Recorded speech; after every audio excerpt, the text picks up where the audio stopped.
Hey everyone, welcome back to our channel. Today, we're diving into the exciting new camera features of the upcoming Samsung Galaxy S25 Ultra. We've got some juicy details from a trusted source, so make sure to stick around to the end. Don't forget to like, subscribe, and hit that bell icon for more tech updates. All right, let's get started. The Galaxy S25 Ultra is rumored to feature some major camera upgrades, thanks to tipster Sperandio 4 Tech on X, formerly known as Twitter. If you're a photography enthusiast, these changes are going to catch your attention.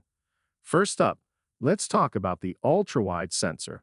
The S25 Ultra might replace the current 1/2 55-inch sensor from the S24 Ultra with a new 1/2 76-inch JN1 sensor.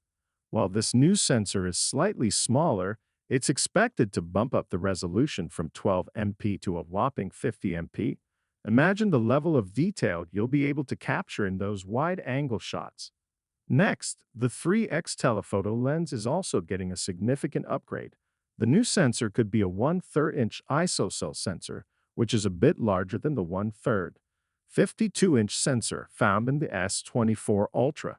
What's more exciting is the jump in resolution from 10 MP to 50 MP. This means your zoomed-in shots will be clearer and more detailed than ever before. The main sensor, which boasts an impressive 200 MP, is expected to remain unchanged. But don't worry, it's already one of the best in the market, delivering stunning photos and videos. Samsung isn't just focusing on hardware. They're also working on new algorithms to enhance the quality of photos and videos. This means better image processing, improved low-light performance, and overall superior image quality. That's all the latest camera details on the Samsung Galaxy S25 Ultra. What do you think of these upgrades? Are you excited about the higher resolutions and new features? Let us know in the comments below. Thanks for watching, and make sure to subscribe for more tech news and reviews. See you in the next video.